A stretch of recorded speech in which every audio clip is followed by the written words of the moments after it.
Hello दोस्तों, आज मैं फिर हाजिर हूँ कुछ नई इन्फॉर्मेशन के साथ। एक्चुअली मेरे पास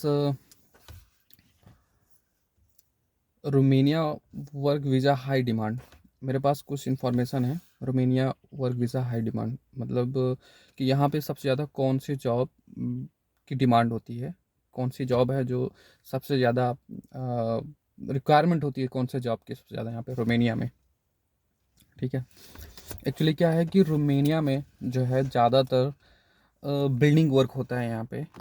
फ़िलहाल अभी इस वक्त में जो काम चल रहा है वो बिल्डिंग वर्क का है, कंस्ट्रक्शन वर्क ज़्यादा चल रहा है। Road, buildings and other somethings. जैसे कि मैं आपको बता दूं, वैसे बेसिक जो बिल्डिंग लाइन पे काम करते हैं उन्हें पता है कि कौन कौन सी डिमांड होती है, किस किस जॉब की ओपनिंग होती है जब बिल्डिंग वर्क स्टार्ट होता है। जैसे कि हो गया, पहला हो गया स्टील फिक्सर, ठीक है। दूसरा हो गया शटरिंग कारपेंटर। तीसरा हो गया मेसन। चौथा हो गया प्लम्बर, इलेक्ट्रीशियन, वेल्डर, ठीक है। एक्चुअली क्या है कि रोमेनिया में नवंबर, दिसंबर, जनवरी, फरवरी, ये 4 महीने बहुत ज़्यादा ठंड होती है। इन 4 महीनों में बहुत ज़्यादा स्नो फॉलिंग होती है। तो इस पीरियड में मोस्टली काम बंद रहता है, लेकिन 40% काम चलता रहता है अंदर वाला। लेकिन जो कंस्ट्रक्शन वर्क है वो बाहर का भी होता है और अंदर का भी होता है। तो उस पीरियड में जो पॉसिबल है कि अंदर का हो तो करते हैं, ठीक है। अगर बाहर का काम है तो वो नहीं हो पाता है इन 4 महीनों में। जब ये 4 महीने बीत जाते हैं, अभी चल रहा है मार्च, ये मार्च का लास्ट वीक है। ये मार्च के बाद, मार्च से आधे मार्च मतलब 15 मार्च के बाद यहाँ पे काम जो है बड़ी ज़ोरों से स्टार्ट हो जाता है और ये चलता है वही अक्टूबर तक, प्रॉपरली अक्टूबर तक बढ़िया तरीके से चलता है। तो पहला क्या है, यहाँ पे सबसे ज़्यादा डिमांड है शटरिंग कारपेंटर की। शटरिंग कारपेंटर, शटरिंग कारपेंटर को तो आपको पता है कि जब भी यहाँ पे जो बिल्डिंग्स वगैरह बनती है ना, वो कॉलम्स में और स्लेब में बनती हैं। यहाँ का सब कुछ बहुत ही डिफरेंट है इंडिया के अकॉर्डिंग, ठीक है। फिर वो है स्टील फिक्सर। स्टील फिक्सर, यहाँ पे एक चीज़ और है, जैसे कि स्टील फिक्सर है तो हमारे यहाँ पे क्या होता है कि स्टील ला करके साइड पे ही बनाया जाता है, लेकिन यहाँ पे ऐसा नहीं है। कहीं कहीं पे स्टील ला करके जो है काम जहाँ पे चल रहा है वहाँ बनाया जाता है। लेकिन यहाँ पे क्या है कि बना बनाया जो है मंगाया जाता है, फिक्सिंग करके पूरा मंगाया जाता है। बस उसको इंस्टॉलेशन करना पड़ता है, वेल्डिंग करना पड़ता है उस पर, या टाँके मार के, वो जैसा है वैसे। मुझे उसमें डिटेल में कुछ पता नहीं है। जो स्टील फिक्सर उन्हें पता है इस चीज़ के विषय में। तो यहाँ पे स्टील फिक्सर, मेसन, यहाँ पे मेसन की बहुत अच्छी भूमिका है। मेसन, टाइल मेसन, जो प्लास्टर मेसन, और जो पुट्टी होती है ना, पुट्टी मेसन, और जिप्सन मेसन, ऐसे मेसन कई प्रकार के होते हैं वो मेसन। और जो ब्रिक मेसन होते हैं उनकी डिमांड भी है यहाँ पे। मतलब कई कैटेगरियाँ मेसन में, इन सब की बहुत अच्छी डिमांड है यहाँ पे। प्लम्बर, जो प्लम्बिंग का जॉब है, प्लम्बिंग की भी अच्छी डिमांड है। अगर प्लम्बिंग का ऐसा है कि अगर आपके पास अच्छा स्किल है तो आप यहाँ पे आकर के प्लम्बिंग का काम कंपनी के साथ तो कर सकते हैं, साथ में आप अपना भी काम कर सकते हैं यहाँ पे प्लम्बिंग का भी। और इलेक्ट्रीशियन का भी काम, अगर आपके पास सर्टिफिकेट है तो यहाँ पे क्या है कि इलेक्ट्रीशियन ग्रेड पे होते हैं। A grade, A grade, B grade, C grade, D grade, ऐसे होते हैं। ग्रुप होता है उनका। ग्रुप मतलब हमारे यहाँ पे क्या होता है कि बस इलेक्ट्रीशियन और इलेक्ट्रीशियन, बस ऐसा ही है ना। यहाँ पे नहीं, कैटेगरी है, group 1, group 2, group 3, group 4, group 5। जो 4 और 5 होते हैं ये मोस्टली इंजीनियर लोगों को मिलता है, ये ग्रुप 4 और 5 जो इंजीनियर होते हैं उनको, ठीक है। और जो 1, 2 और 3, ये 3 ग्रुप है जो जनरल, जिनके पास सर्टिफिकेट होता है कि आपने ट्रेनिंग की हुई है साल भर की, एक एक साल की या 2 साल की, उन लोगों को ऐसा ये ग्रुप मिलता है, ठीक है।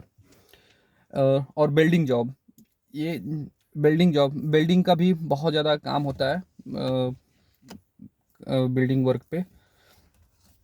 ये जो मैंने आपको बताया ना, 4-5 टोटल 6 मैंने आपको बताया, जो 6 जॉब्स हैं इनकी बहुत ही डिमांड होती है रोमेनिया में।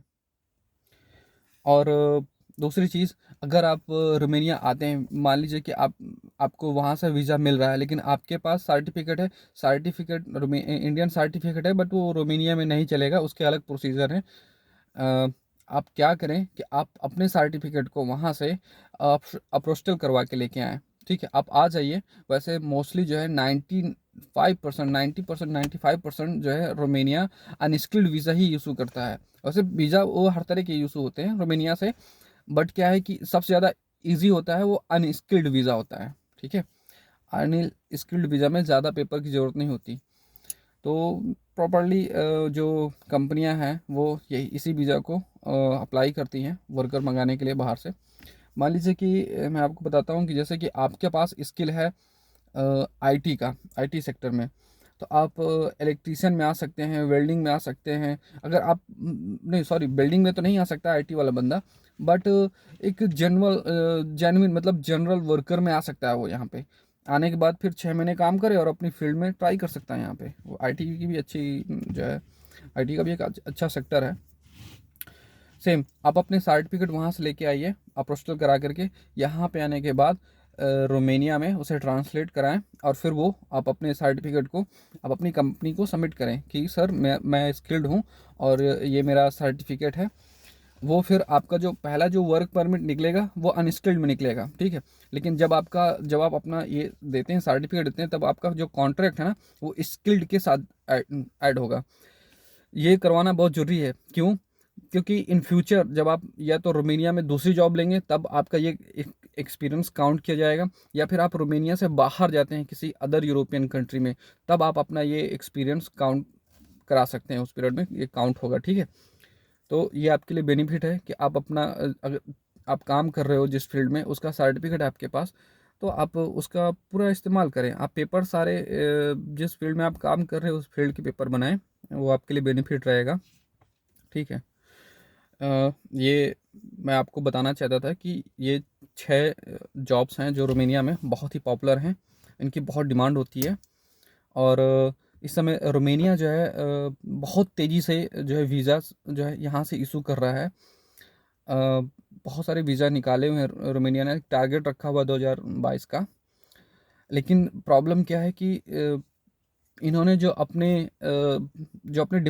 डिपार्टमेंट है, जो इमिग्रेशन डिपार्टमेंट है, वो जस्ट आज से 4 या 4 साल पहले तो छोटे मोटे बहुत ही छोटे प्रोग्राम चलते थे और उसमें बहुत ही कम लोग आते थे काम करने के लिए। यहाँ पे इंडियन कम्युनिटी नहीं है इतनी ज़्यादा, बस अभी स्टार्ट हुआ है ये सब प्रोसेस। तो जो ऑफिस हैं बहुत छोटे हैं और वहाँ पे एम्प्लॉयज़ बहुत कम है, तो काम थोड़ा सा धीरे चल रहा है वीज़ा का। और इंडिया में भी यही एम्बेसी में बहुत ही, जो इंडिया में एम्बेसी है रोमेनिया की, वहाँ पे भी काम बहुत धीमा चल रहा है। हो सकता है कि इन फ्यूचर कुछ रूल्स निकालें और काम को थोड़ा गति दें, वो बात की बात है। लेकिन आज जो डिमांड है मैंने आपको बताए हैं, ये सारे डिमांड है। आप अगर आपके पास स्किल्ड है तो आप बगैर किसी प्रॉब्लम के आप यहाँ पे काम कर सकते हैं। अगर आपके पास स्किल्ड नहीं है तो थोड़ी समस्या ज़रूर है, लेकिन फिर भी काम बन जाता है यहाँ पे। आप वैसे भी जब आप वीज़ा अप्लाई करें, जो प्रोसेस आपका होता है उस पीरियड में कम से कम 7 से 8 महीने, और आपके पास टाइम है कि आप अपने जिस स्किल में आप आना चाहते हैं उस स्किल पे आप काम कर सकते हैं। इंडिया पे रहते हुए, पाकिस्तान में रहते हुए, नेपाल में रहते हुए, बांग्लादेश में रहते हुए, जहाँ से भी हों आप वहाँ पे रह करके 5 या 6 महीने आप अपने स्किल में काम कर सकते हैं। आप सीख सकते हैं कुछ ना कुछ, जो आप अपना आकर के यहाँ पे अप्लाई कर सकते हैं, ताकि फिर आपको प्रॉब्लम फेस नहीं करनी होगी। आपको कुछ ना कुछ नॉलेज रहेगा पहले से ही, तो दिक्कत नहीं होगी। बस यही मैं आपको बताना चाहता था। फिर मिलते हैं एक नेक्स्ट वीडियो में। जय हिंद।